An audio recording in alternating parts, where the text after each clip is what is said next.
جب انسان اپنے رب پر اس قدر بھروسہ کر لیتا ہے کہ اس کے علاوہ کوئی بھی اس کی ضرورت پوری کرنے والا نہیں، تو اللہ بھی اپنے بندے کو مایوس نہیں کرتا۔ اللہ کا ذکر کرتے رہا کرو، گھر میں ہو یا راستے میں، کیونکہ جس چیز کے سامنے اللہ کا ذکر کرو گے، چاہے وہ پتھر، پھول، درخت یا کچھ بھی ہو، قیامت کے دن گواہی دے گی کہ یا اللہ، تیرا یہ بندہ تیرے ذکر میں مشغول رہتا تھا۔ جملہ بہت چھوٹا ہے پر اس کی طاقت بہت زیادہ ہے۔ اللہ کی طرف لوٹ آؤ اس سے پہلے کہ اللہ تمہیں اپنی طرف بلا لے۔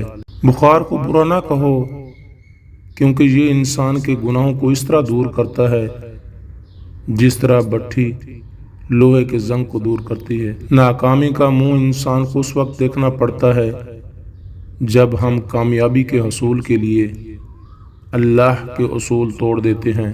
اپنے بہترین وقت کو نماز کے لیے وقف کر لو، کیونکہ تمہارے سب کام تمہاری نماز کے بعد قبول ہوں گے۔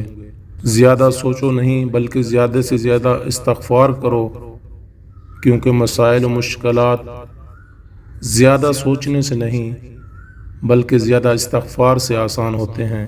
صبح کی نیند انسان کے ارادوں کو کمزور کرتی ہے۔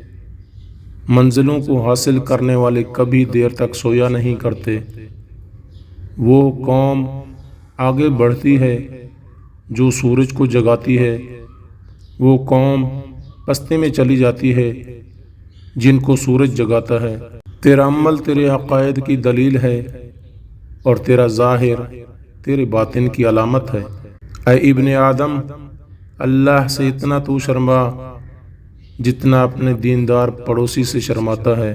جب کوئی بندہ گناہ کرنے کے وقت اپنے گھر کے دروازوں کو بند کر لیتا ہے، پردے ڈال دیتا ہے اور مخلوق سے چھپ جاتا ہے اور خلوت میں خالق کی نافرمانی کرتا ہے، تو اللہ پاک فرماتا ہے، اے ابن آدم، تو نے اپنی طرف سے دیکھنے والوں میں سب سے زیادہ مجھی کو کم تر سمجھا ہے کہ سب سے پردہ کرنا ضروری سمجھا اور مجھ سے مخلوق کے برابر بھی شرم نہیں کرتا۔